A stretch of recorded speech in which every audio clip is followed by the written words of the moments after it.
Γεια σας. Είμαι ο Ισαάκ και οι φίλοι με φωνάζουν Σάκη και πάσχω από διπολική διαταραχή. Πριν σας μιλήσω για αυτή τη διαταραχή και πώς τη βιώνω εγώ, θα ήθελα να ξεκαθαρίσω μερικά πράγματα πρώτα.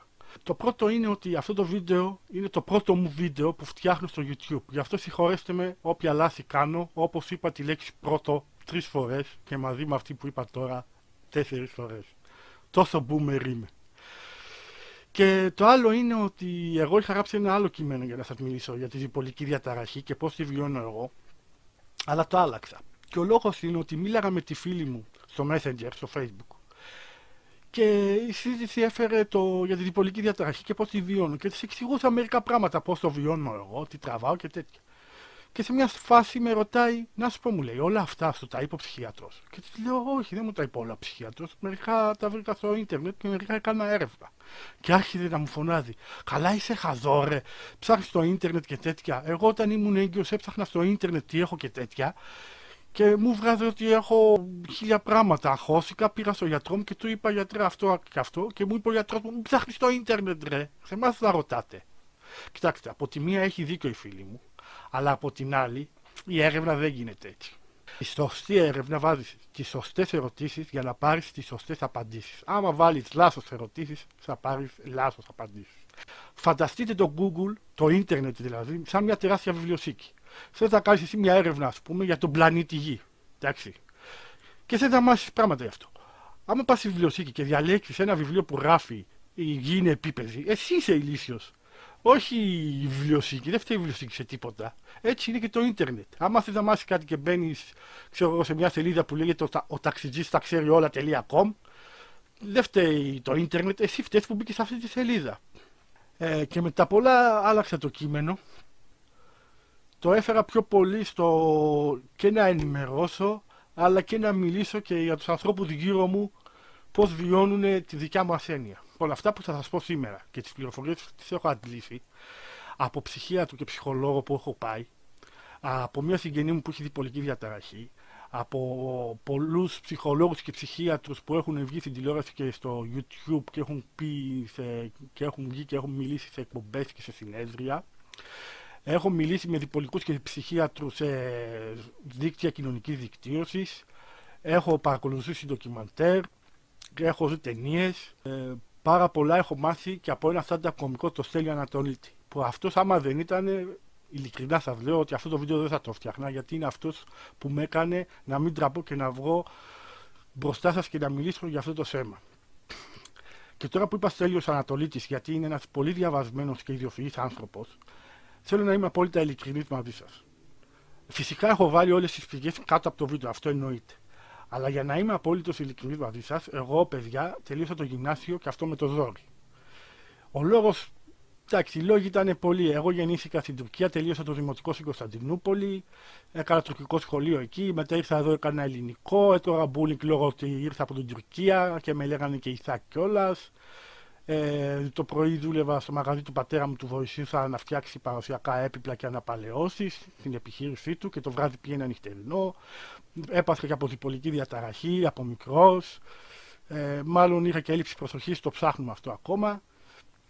Και δεν ήμουν καλός μαθητής. Γι' αυτό σας λέω, μην ακούσετε μόνο εμένα. Υπάρχουν πάρα πολλοί ειδικοί εκεί έξω. Μιλήστε, ψάξτε, να ενδιαφερθείτε, ειδικά άμα έχετε κάποιο πρόβλημα σαν το δικό μου ή έχετε κάποιο γνωστό που έχει τέτοιο πρόβλημα.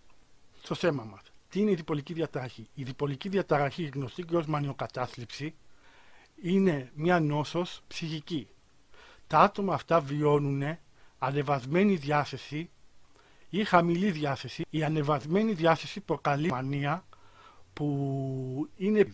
Τα συμπτώματα μανίας είναι γρήγορος λόγος, να μην ξεκουράζεσαι, να δουλεύεις πολύ, να σκέφτεσαι πολύ και άλλα.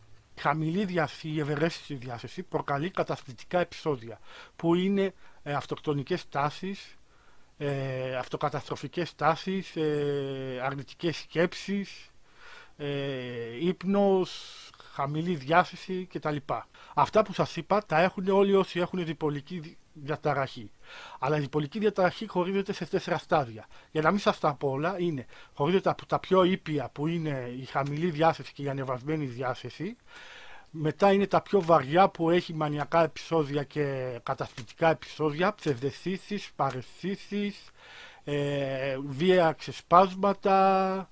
Χρειάζονται άμεση ψυχολογική υποστήριξη και νοσηλεία σε ψυχιατρικό ίδρυμα. Αυτά τα συμπτώματα επηρεάζουν την καθημερινότητα των ανθρώπων πάρα πολύ. Ας πούμε, εγώ για πολλά χρόνια είχα διπολική διαταραχή και δεν το είχα καταλάβει. Ο λόγος είναι, επειδή εγώ σας είπα και πιο πριν, δούλευα σε μια επιχείρηση που ήταν δικιά μου. Όταν είχα χαμηλή διάθεση, κοιμόμουν και ξύπναγα όποτε μπορούσα και πήγαινα στη δουλειά αργά.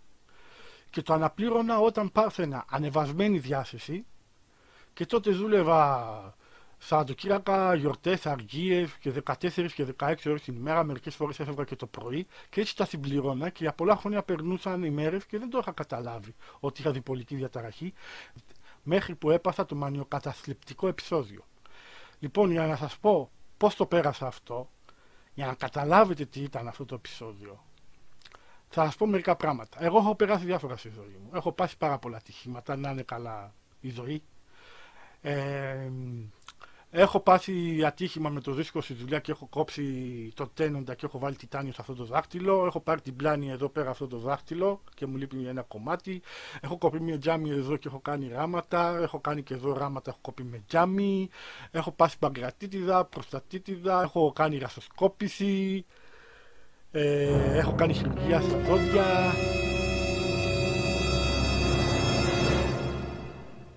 Γι' αυτό δεν με έχει σκοτώσει ακόμα ο Τσάκη. Περιμένει να πεθάνω μόνος μου. Όλα αυτά που σας είπα πριν, προτιμώ να τα ξαναπεράσω όλα παρά μια ώρα μανιοκαταθλιπτικού επεισοδίου. Παιδιά, ήταν λες και ήμουνα στην κόλαση. Έβγαινα έξω στον δρόμο και έκλαιγα μόνος μου χωρίς λόγο. Χτύπαγα το κεφάλι μου στον τοίχο να σταματήσουν οι άσχημες σκέψεις. Ήθελα να κάνω κακό στον εαυτό μου και σκεφτόμουν να αυτοκτονήσω. Τώρα ξέρω τι σκέφτεστε, γιατί και εγώ ήμουν στη θέση σας και σκεφτόμουν ακριβώς το ίδιο. Όταν άκουγα κάποιον να αυτοκτονεί, σχεδόν δεν το λυπόμουν. Έλεγα καλά ρε, τι αυτοκτόνησε, ρε, τι ζήλος άνθρωπος ήταν αυτός, ρε, τι αδύναμος άνθρωπος ήταν αυτός. Δεν καθόταν να παλέψει για την οικογένειά του, τα παιδιά του, τα άφησε τώρα όλα μόνα του δυστυχισμένα να κλαίνε. Καλύτερα να πήγαινε σε ένα βουνό και άλλα τέτοια, το ξέρω. Και πολλοί τώρα θα λέτε α, ήμουν ζήλος και αδύναμος. Παιδιά, δυστυχώς δεν είναι στα πράγματα τόσο απλά όσο τα σκέφτεστε. Στη διπολική διαταραχή δεν φταίνε μόνο οι περιβαλλοντικοί λόγοι, δηλαδή τα προσωπικά βιώματα του καθενός που ενεργοποίησαν τη διπολική διαταραχή. Τη διπολική διαταραχή άλλο τόσο την ενεργοποιούν και γενετικοί παράγοντες. Δηλαδή έχεις μια προδιάθεση από παλιά μέσα στο μυαλό σου για αυτό το πράγμα και έγινε κάτι και ενεργοποιήθηκε.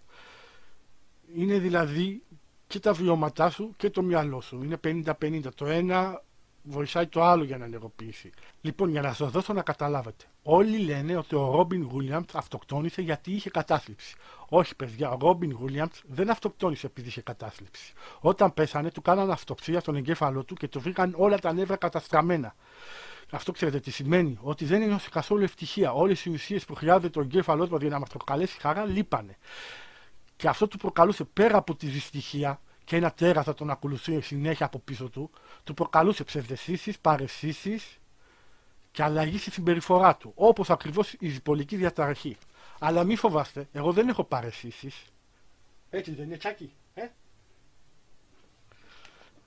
Δεν μιλάει, είναι τροπαλό σήμερα. Άλλες φορές μου μιλάει. Τώρα δεν ξέρω τι έπασε. Λοιπόν, τσεκάρτε αυτό το ντοκιμαντέρ που σας είπα με τον Ρόμπιν Γουίλιαμς, υπάρχει στο Netflix, για να καταλάβετε όλοι ότι είμαστε χημικές ουσίες στον εγκέφαλό μας και όχι μόνο τα βιώματά μας. Λοιπόν, για να συνεχίσω με το καταθλιπτικό επεισόδιο που είχα, για να το κλείσω αυτό το θέμα πώς τελείωσε, αφού έκανα όλα αυτά που έκανα, που σας έλεγα, σκέψεις τις κακές και έκλαιγα και τέτοια, έσφιξα τα δόντια μου και είπα θέλω βοήθεια. Και τελικά πήγα σε έναν ψυχίατρο γιατί ήταν επειγόντως το θέμα μου. Μου έκανε τις απαραίτητες ερωτήσεις, ρώτησε άμα δουλεύω πολύ κάποτε, άμα κοιμάμαι πολύ κάποτε κτλ. Και άλλες πάρα πολλές ερωτήσεις. Και την πανίκη μου βρήκε ότι έχω διπολική διαταραχή, μου γράψε τα φάρμακα, τα παίρνω και είμαι μια χαρά εδώ και 3 χρόνια και σας μιλάω αυτή τη στιγμή. σε αυτό το σημείο σας παρακαλώ να με ακούσετε πάρα πολύ. Όσοι βλέπουν αυτό το βίντεο και ένιωσαν ή νιώσουν όπως ένιωσα εγώ και κάνουν άσχημες σκέψεις και σκέφτονται να κάνουν το αδιανόητο, σας παρακαλώ να ζητήσετε βοήθεια. Δεν είναι ντροπή πλέον στο 2020 να πας σε ένα ψυχίατρο ή σε έναν ψυχολόγο. Στο τέλος της εκπομπής θα αφήσω πληροφορίες και τηλέφωνα για να βοηθήσουν άτομα που έχουν ψυχολογικά προβλήματα ή που χρειάζονται ψυχολογική υποστήριξη. Να μην τραπείτε να πάρετε. Το θέμα δεν είναι πια ταμπού. Λοιπόν, η διπολική διαταραχή δυστυχώς είναι ανίατη. Απλώς με τη βοήθεια ψυχιάτρων και ψυχολόγων και φαρμάκων με βάση το λύθιο, με σταθεροποιητές διάθεσης και αντιεπιληπτικά φάρμακα βοηθούν πάρα πολύ να μην βιώσει τα άτομα αυτά που έχουν διπολική διαταραχή τα επεισόδια τα μανιακά, τα υπομανιακά και τα κατασπιτικά. Δεν τα εξαφανίζουν. Μερικοί μπορεί να τα περάσουν αυτά και χωρίς να τα ξαναπεράσουν, αλλά μερικοί μπορεί να τα ξαναπεράσουν. Αυτά τα φάρμακα δεν εξαφανίζουν όμως τις χαμηλές και τις υψηλές διαθέσεις. Υπάρχουν αυτές. Εγώ τις νιώσω. Μια φορά είμαι χαμηλή διάθεση, μια με υψηλή διάθεση. Αλλά δεν έχει καμία σχέση με το πώς ένιωσα πριν πάρω τα φάρμακα. Αυτό τώρα τα βιώνω με πολύ μικρή διάρκεια και με πολύ μικρή ισχύ. Λοιπόν, για να συνεχίσουμε με τα φάρμακα. Αν και τα φάρμακα πλέον, έτσι όπως έχει προχωρήσει η τεχνολογία, δεν αφήνει τίποτα βλάβερο στο σώμα μακροχρόνια, έχει παρενέργειες. Οι παρενέργειες είναι υπερκόπωση, εξάντληση, υπνηλία, αλλαγές στο βάρος, χαμηλή σεξουαλική διάθεση. Τώρα πάμε στο θέμα που με ενδιαφέρει πάρα πολύ, στο κοινωνικό. Δηλαδή πώς οι ανθρώποι αντιλαμβάνονται εμάς και αυτούς που έχουν ψυχικές ασθένειες. Ειδικά τους διπολικούς. Τους διπολικούς τους αντιμετωπίζουν με κοινωνικό στίγμα, στερεότυπα και προκατάληψη. Όμως δεν ξέρουν ότι η διπολική διαταραχή έχει συνδεθεί πάρα πολύ με τη δημιουργικότητα. Πολλοί διάσημοι ηθοποιοί και καλλιτέχνες έχουν διπολική διαταραχή. Όπως ο ζωγράφος Βαν Κόγκ, ο ηθοποιός Κάρι Φίσερ. Μην μου πείτε τώρα δεν ξέρετε ποια είναι η Κάρι Φίσερ. Παίζει σε αυτή τη μικρή ταινία, τη Star Wars. Και παίζει ένα μικρό ρόλο, την Κυμπισαλία. Ναι, αυτή είχε διπολική διαταραχή. Η συγγραφέας Virginia Woolf, ο Kanye West και φυσικά ο Στέλιος Ανατολίτης.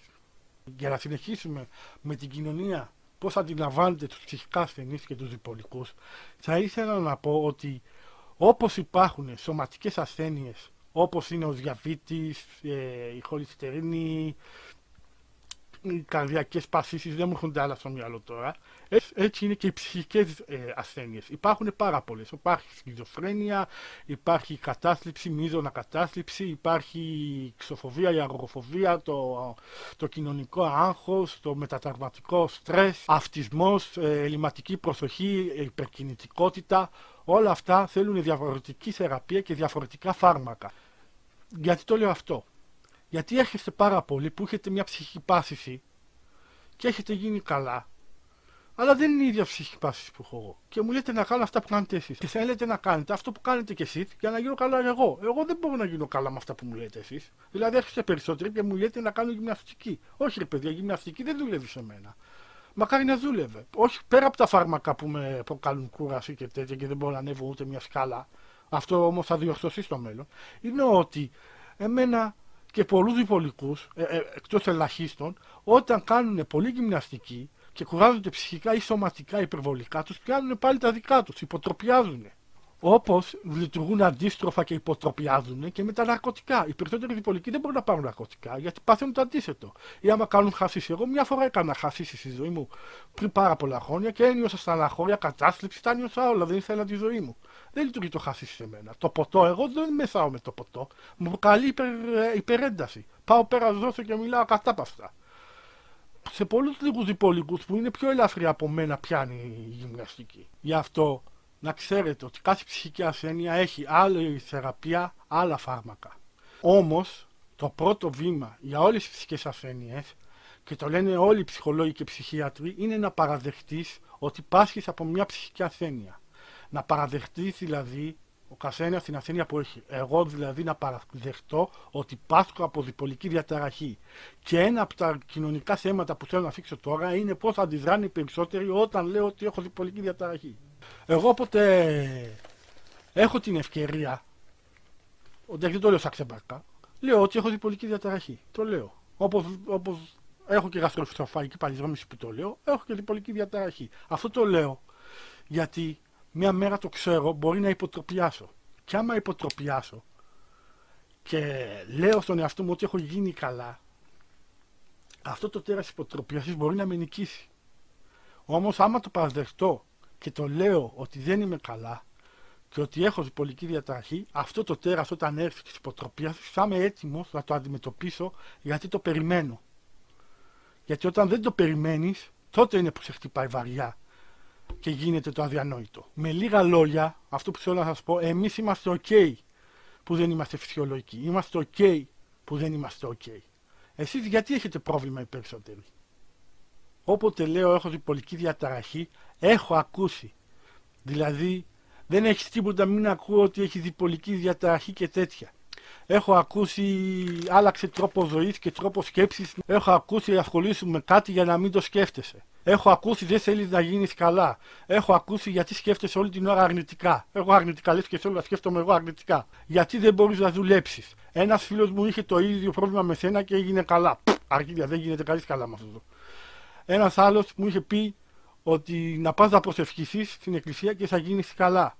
Παιδιά, όλα αυτά που μας λέτε, οι περισσότεροι τα λέτε γιατί το ξέρω, θέλετε να μας κάνετε να νιώσουμε καλά, γιατί νοιάζεστε για μας. Και οι περισσότεροι τα λέτε απλά επειδή είστε καθήκια. Αλλά ξέρετε τι μου θυμίζει όλο αυτό το σκηνικό όταν έρχεστε όλοι και λέτε αυτά τα πράγματα σε εμάς? Μου θυμίζει την αριστοκρατική ταινία του το Joker, μία από τους 20 καλύτερες ταινίες που έχω δει. Κάποια γελάει τώρα, το ξέρω ποια γελάει, αλλά τέλος πάντων. Είναι μία από τις καλύτερες ταινίες που έχω δει. Γιατί με βρήκε ακριβώς με την ψυχική νόσο και έγινε η ταινία ένα με μένα ακριβώς. Στην ταινία έχει μια τάκα που γράφει ο Άρθουρ, ο Τζόκερ δηλαδή, στο χαρτί. Το χειρότερο με τις ψυχικές ασθένειες είναι ότι όλοι περιμένουν από σένα να συμπεριφερθείς φυσιολογικά. Καταλάβατε? Αυτό είναι το θέμα. Δεν είμαστε φυσιολογικοί. Λοιπόν, παιδιά, για να μην σας κουράσω με στατιστικά, στη διπολική διαταραχή τα νούμερα δεν είναι με το μέρος μας.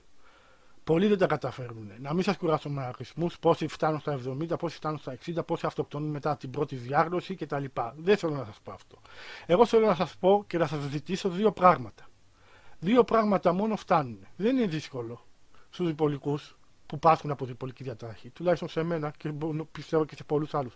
Μόνο δύο πραγματάκια. Δεν θέλουμε ούτε ειδική μεταχείριση, δεν θέλουμε ούτε γλύψιμο, ούτε βοήθεια, ούτε λεφτά, ούτε τίποτα. Θέλουμε δύο πραγματάκια. Πρώτον, να δεχτείτε ότι πάσχουμε από μια πάθηση, όπως πάσχω από γαστροεσοφαγική παλινδρόμηση και παίρνω φάρμακα, πάσχω και από διπολική διαταραχή και παίρνω φάρμακα. Και τα συμπτώματα είναι αυτά που σας είπα. Και δεύτερον, είναι να ρωτάτε πού και πού άμα είμαστε καλά. Αυτό το άμα είμαστε καλά, άμα ρωτάτε, μας βοηθάει πάρα πολύ ψυχικά. Είναι λες και παίρνουμε χάπι.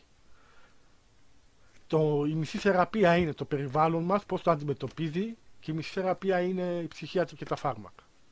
Αυτά θα μας βοηθήσουν όταν αυτό το τέρας της υποτροπίασης που είναι πίσω μου ξυπνήσει και μου επιτεθεί, να είμαι έτοιμος να το παλέψω. Αυτό το βίντεο, αν και το έχω φτιάξει για να πληροφορήσω ανθρώπους που έχουν ψυχικές ασθένειες ή και τους διπολικούς ότι δεν είναι μόνοι, και να τους βοηθήσω με πληροφορίες, το έχω φτιάξει και για μένα, για να παλέψω το τέρας υποτροπίασης όταν ξυπνήσει, για να το ξορκίσω αυτό το δαίμονα. Λοιπόν, αυτό ήταν το θέμα. Σήμερα η διπολική διαταραχή ήταν ένα βαρύ θέμα, αλλά ήθελα να τα βγάλω από μέσα μου να τα πω. Στα πρώτο βίντεο να φύγει αυτό, γιατί τα επόμενα βίντεο, αν και θα ασχοληθώ με κοινωνικά θέματα, θα προσπαθήσω να κάνω και χιουμοριστικά βίντεο, να δω άμα είμαι αστείος, δεν ξέρω άμα είμαι αστείος, αλλά θα δούμε. Αλλά αυτό που θέλω να κάνω πιο πολύ είναι να ασχοληθώ με ταινίες και σειρές, γιατί όπως ήμουν μικρός ήμουν κλειστό παιδί, το έχετε καταλάβει, και όλη μου η ζωή ήταν οι ταινίες και οι σειρές μέχρι και σήμερα. Έχω δει άπειρες ταινίες, άπειρες σειρές. Έχω μια εκπομπή στο μυαλό μου που θα είναι οι καλύτερες ταινίες, αλλά με πάρα πολλές λίστες. Δηλαδή θα είναι περίπου 50-60 λίστες και θα είναι πολύ συγκεκριμένες. Αλλά όλα αυτά θα γίνουν μόνο άμα πατήσετε like στο βίντεο, άμα σας άρεσε, και κοινοποίηση. Αλλά πιο πολύ απ' όλα θα ήθελα να πατήσετε το κουμπί εγγραφή και το καμπανάκι, αυτά τα δύο, για να έχουν τη ειδοποίηση όταν ανεβάζω καινούριο βίντεο. Σας ευχαριστώ πολύ. Εγώ και ο Τσάκη σας λέμε γεια.